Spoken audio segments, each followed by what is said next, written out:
السلام عليكم. اليوم سنتحدث عن نظرية النسبية عند أينشتاين. هذه النظرية الفيزيائية العلمية الكبيرة، وهي من أكبر النظريات في القرن العشرين التي فعلا غيرت لنا نظرتنا لكيف يعمل العالم. ما معنى فكرة النسبية؟ أولا، النسبية هي كيفية وصف الظواهر الطبيعية، مثلا جسم يتحرك، مثلا ضوء ينطلق من مكان إلى مكان، عندنا ظاهرة معينة، تصادمات إلى آخره، من مرجع معين. يعني مثلا أنا جالس هنا في هذا الموقع وأصف الحركات من حوالي، بالنسبة أو مقارنة مع مرجع آخر، قد يكون هذا المرجع الآخر متحرك بالنسبة لي. فكيف أرى أنا وأصف هذه الظاهرة، وكيف يرى ذلك المرجع المتحرك خاصة نفس الظاهرة ونفس الحركة. هذا الفارق أو هذا الانتقال هو الذي يسمى بالنسبية. هذه الفكرة ليست جديدة، لم يأتي بها أينشتاين، هذه كانت معروفة منذ غاليليو. غاليليو هو الذي بدأ لنا علم الحركيات، أي وصف الحركات بطريقة فيزيائية رياضية دقيقة. موقع الجسم المتحرك، سرعته، تسارعه، مساره إلى آخره، وصفه غاليليو، وضع لنا القوانين البسيطة. ثم انتبه غاليليو أن كل هذا الوصف يعتمد على المرجع. هل مرجعي هذا ثابت أو هو متحرك؟ وإذا كان لدي مرجعان، كيف أنتقل من المرجع الأول إلى الآخر؟ وما هو الفرق في كيف أرى أنا هذه الظاهرة أو هذه الحركة وكيف يراها المرجع المتحرك؟ هذه تسمى نسبية غاليليو، لازلنا ندرسها إلى اليوم للطلبة في سنة أولى جامعي أو حتى في الثانوي. ما الجديد بالنسبة لأينشتاين؟ ما هي نسبية أينشتاين مقارنة مع نسبية غاليليو؟ مع نهاية القرن التاسع عشر تفطن الفيزيائيون إلى أن الضوء هذا لا يعتبر بالمرجع. بمعنى، إذا مثلا أنا ألقيت كرة هكذا متحركة بسرعة ثابتة، خلينا نقول مثلا متر في الثانية، وأنا ثابت أقيس سرعتها أجد متر في الثانية. الآن إذا مثلا خالد وهو يتحرك، إذا هو يتحرك في اتجاهي بسرعة مثلا متر في الثانية، فالكرة بالنسبة له متحركة بمتر في الثانية وهو يتحرك في اتجاهي بمتر في الثانية، صارت بالنسبة له تتحرك بمترين في الثانية. إذا هو يتحرك في نفس اتجاه الكرة تتحرك بمتر في الثانية وهو يتحرك بمتر في الثانية، فإنه لن يرى الكرة تتحرك، بل كلاهما يتحرك هكذا، فبالنسبة له الكرة هذه ثابتة. بمعنى أن قانون حركة أو سرعة الحركة لجسم ما يعتمد على هل المرجع ثابت أو المرجع متحرك، وما هي سرعة هذا المرجع.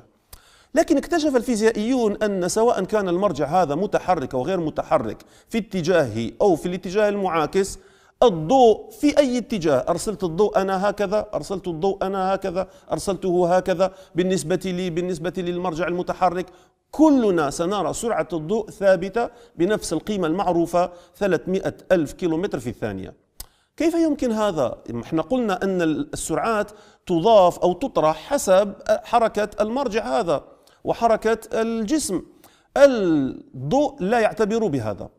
فكر أينشتاين وقال يعني هذا أن هناك تغيير جوهري يجب أن نحدثه على فهمنا للعالم. طيب، وبعدين ما الذي يجب أن يحدث؟ قال أينشتاين: سأضع مبدأين يجب لكل قوانين الفيزياء أن تخضع لهما. المبدأ الأول أن سرعة الضوء هذه يجب أن تكون ثابتة مهما كانت حركتنا أو غير حركتنا. ثانيا، أن قوانين الفيزياء التي أراها وأكتبها أنا لأي ظاهرة في مرجعي الثابت يجب أن تكون هي نفسها القوانين التي يراها خالد وهو متحرك مهما كانت سرعته كبيرة أو صغيرة. نتج عن هذا يعني نتائج خارقة للعادة، منها مثلا أن الزمان هذا نسبي، أن الزمان الذي أقيسه أنا في مرجعي، مرت علي مثلا دقيقة وأنا أتحدث، عندما يقيسها خالد وهو يتحرك سيجد أن هذه الدقيقة مختلفة في مرجعه. كيف يمكن هذا؟ هناك طريقة بسيطة لشرح هذه الفكرة. أفترض أنا مثلا أنني أنا على كرسي هذا متحرك، تابعوا معي، نفترض أنني أنا متحرك. إذا أخذت مثلا ضوء، أطلقت أنا الضوء هكذا إلى الأعلى، ووصل إلى السقف وعاد إلي. لنقل السقف فوقي على ارتفاع 10 متر، 10 متر، 10 متر، 20 متر. نفترض مثلا أن سرعة الضوء هي 10 متر في الثانية فرضا. ثانية واحدة للوصول إلى السقف، ثانية أخرى للوصول إلي. هذا بالنسبة لي، رغم أنني أنا أتحرك، ولكن في معلمي أنا، في مرجعي أنا بالنسبة لنفسي غير متحرك. أطلقت الضوء رجع إلي حيثما كنت. لكن بالنسبة لشخص واقف، مثلا إحسان جالس هناك، أنا مرجع متحرك. عندما أطلقت أنا الضوء هكذا، الضوء انطلق، لم ينطلق في هذا الاتجاه بالنسبة لإحسان، إنما انطلق في هذا الاتجاه، لأنني أنا أطلقته هكذا وأنا متحرك في هذا الاتجاه، فالضوء ذهب هكذا. ثانية وثانية أخرى إلى أن كنت أنا وصلت إلى هناك. وصلت إلى كم؟ وصلت إلى مثلا 5 أمتار، لأنني أتحرك بسرعة 2.5 متر في الثانية فرضا. لكن هذا يترتب عليه أن الضوء في مرجعي أنا قطع هذه المسافة التي قلنا عنها أنها 20 متر، ولكن في مرجع إحسان قطع مسافة أكبر بكثير، وصل إلى هناك في هذا الاتجاه ثم وصل إلى هناك. ومن الواضح أن هذه المسافة في هذا المثلث مسافة أكبر بكثير. ثم عندما قاس إحسان الزمن الذي استغرقه الضوء ليقطع هذه المسافة الأطول، ما دامت المسافة صارت أطول معنى الزمن صار أطول، لأننا قلنا سرعة الضوء هذه دائما ثابتة بالنسبة لي وبالنسبة له هي نفس السرعة. معنى هذا أني أنا قست أن الزمن الذي مر عندي عند ذهاب الضوء والرجوع هي 2 لكن هو قاس ووجد أن الضوء هذا استغرق مثلا 3 ثواني. ما معنى هذا الكلام؟ معنى أن الزمن عندي والزمن عنده مختلف. الزمن عندي في مرجعي المتحرك هذا يتباطأ، هذا تمدد الزمان، time dilation، تمدد الزمن في المرجع اللي أنا متحرك. إذا كنت أنا متحرك 2 عندي تساوي 3 ثواني عند إحسان. ونفس الشيء بالنسبة للمسافات. لو أنا متحرك مثلا في هذا الاتجاه وأطلقت مثلا كرة أو أخذت معي مثلا مسطرة وتحركت في هذا الاتجاه، وقاس هو ما الذي يراه وأقيس ما الذي أراه أنا، سنجد أن المسافات عندي في مرجعي أنا المتحرك أقصر من المسافات التي يراها هو. كل هذا بسبب أننا فرض علينا أن سرعة الضوء يجب أن تكون هي نفسها بالنسبة لي وبالنسبة له. من هذا لدينا المفارقة الشهيرة معروفة بعنوان مفارقة التوأم، Twins Paradox. ما معنى هذا وما هي هذه المفارقة؟ نفترض أن لدي توأم، شخص ولد معي في نفس اللحظة أو في نفس الساعة في نفس الدقيقة، أعمارنا هي نفسها. يوما ما انطلق هو في مركبة فضائية سرعتها عالية، لنقول سرعتها يعني عالية جدا، 100,000 كيلومتر في الثانية. يجب هذه السرعات حتى نرى هذه الفوارق في الزمن بالمناسبة، والفوارق في المسافات، تقلص المسافات، تمدد الأزمنة. هذا لا يظهر إلا إذا كانت سرعات المعالم هذه أو المراجع عالية جدا، قريبة يعني نسبة على الأقل 10 من سرعة الضوء. لذلك لا نلاحظ هذه الفروق في عالمنا اليومي. لكن نفترض أن المركبة الفضائية هذه انطلقت بسرعة عالية، لنقول مثلا ربع سرعة الضوء. طبعا هذه سرعة هائلة لا يمكن أن نتصورها، ولكن نفترض. وذهب هو، قلنا أنه هو بسبب حركته في معلمه الزمن الذي يمر عنده الذي يقيسه، مثل ما قست أنا قبل شوية في تجربتي 2 وكانت تساوي 3 ثواني عند إحسان. الآن في هذه المركبة المتحركة إذا قاس مثلا 2 ستساوي مثلا 10 سنوات عندي. فعندما يعود إلى الأرض، إذا عاد إلى الأرض بعد هذه الفترة، يجدني أنني أنا مر علي زمن طويل، صرت شيخا، مرت علي 10 سنوات 20 سنة، وهو لم تمر عليه إلا 1 أو 2. لكن وين المفارقة؟ المفارقة أني أقول له، أنه هو يقول لي إيش صار فيك؟ أقول له ما أنت ذهبت في مركبتك وكنت تتحرك بسرعة عالية، وبالتالي فالزمن عندك كان متمدد، يعني السنة عندي هي مثلا شهر عندك، الشهر عندك متمدد يعني يساوي سنة. يقول لي لا أنا لم أتحرك، أنا من منظوري أنت الذي كنت تتحرك. ما الحركة هي نسبية، إذا أنا تحركت بالنسبة لإحسان هو كأنه إحسان تحرك بالنسبة لي، فهو يقول لي أنت الذي تحركت، لماذا أنت الذي شبت، صار شعرك أبيض وصرت شيخا وأنا لم يتغير. فصارت المفارقة عند العلماء من الذي سيكبر؟ يعني ما الذي يحدث؟ أوكي، قبلنا سلمنا أن هناك تمدد للزمن في المعلم المتحرك، لكن أي واحد من هذه المعلمين هو المتحرك؟ هذه تسمى مفارقة التوأم. هناك نتائج أخرى هامة جدا أخرى بالنسبة لنسبية أينشتاين هذه. أول ما قبلنا أن الحركة والظواهر الفيزيائية يجب أن نغير فيها المسافات من معلم إلى معلم، من مرجع إلى مرجع، وغيرنا فيها الأزمنة، الزمن تي لم يعد هو نفسه بالنسبة للجميع. هنا قال أينشتاين يجب أن نعيد كتابة قوانين الفيزياء، مش نعيدها من الصفر ولكن نعيد صياغتها. يعني مثلا قانون نيوتن، القوة تساوي الكتلة في التسارع. ما التسارع هو يعني الاشتقاق، المشتق الثاني للموقع أو للمكان. يعني مشتق الموقع، موقع الجسم هو السرعة، ومشتق السرعة هو التسارع. مشتق معنى إيش؟ معنى بالنسبة للزمن، أي زمن، زمني أنا أو زمنه هو.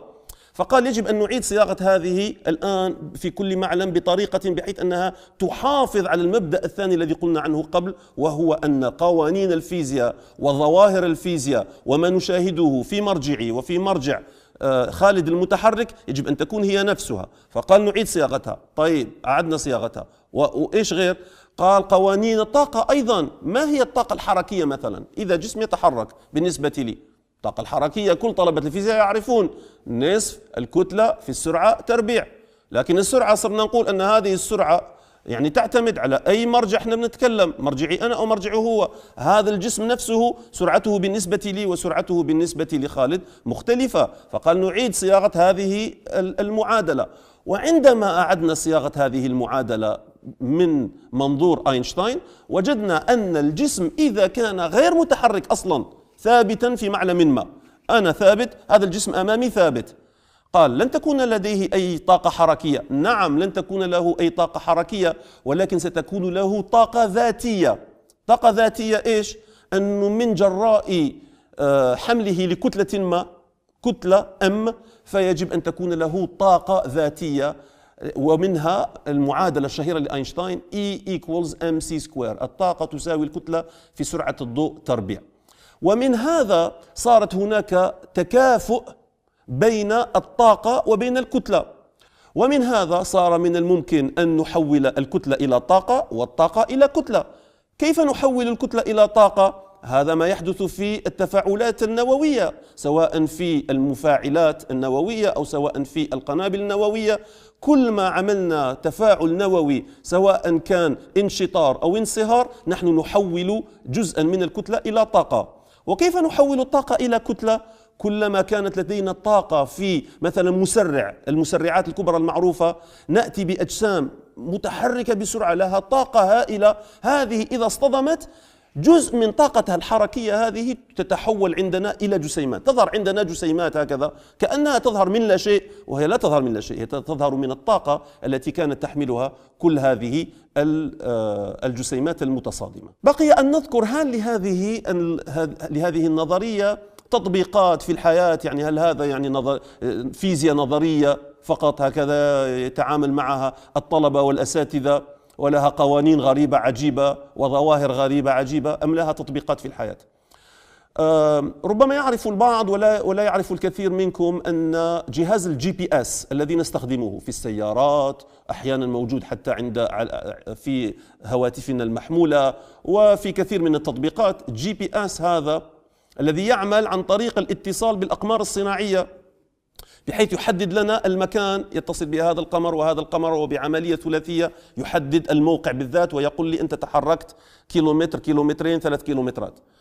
لأن الأقمار الصناعية تدور بسرعات عالية نسبيا، عالية إلى حد ما بالنسبة لسطح الأرض، فيجب أن نطبق عليها نسبية أينشتاين، واحد. وثانيا هناك جانب آخر لم أذكره، ربما نعود إليه مرة أخرى، وهو ما يسمى بالنسبية العامة لأينشتاين. النسبية العامة لأينشتاين كنا ذكرناها في حلقة أمواج الجاذبية، بأن الكتل تؤدي بانحناء للزمكان، انحناء الزمان والمكان، وبالتالي الأقمار الصناعية الموجودة هنا تتأثر بجاذبية الأرض، وبالتالي يكون الزمان والمكان عندها مختلف عن الزمان والمكان عندنا. يعني هناك شيئين حدثا لهذا القمر الصناعي: واحد، كونه يتحرك بسرعة نطبق عليه نسبية أينشتاين التي شرحناها الآن تسمى النسبية الخاصة، وكونه تحت تأثير جاذبية الأرض تطبق عليه النسبية العامة لأينشتاين. ولو لم نحسب هذين المفعولين، هذا التأثير، تأثير الحركة وتأثير الجاذبية، سنجد أن بعد يوم واحد فقط جهاز الجي بي اس هذا سيعطيني خطأ في موقعي يقدر بأكثر من 10 كيلومتر. بمعنى أن في كل لحظة نحن نحسب أي موقع لأي جسم بالجي بي اس، نحن نطبق فيه نظرية أينشتاين في كل ثانية وفي كل دقيقة ونحن لا ندري. هذه إحدى تطبيقات هذه النظرية العظيمة. أرجو أن أكون قد أوفيت شيئا من الشرح لهذه النظرية، وإن كانت لديكم بعض الاستفسارات أو التعليقات أو الأسئلة الأخرى فأوفونا بها. شكرا لكم.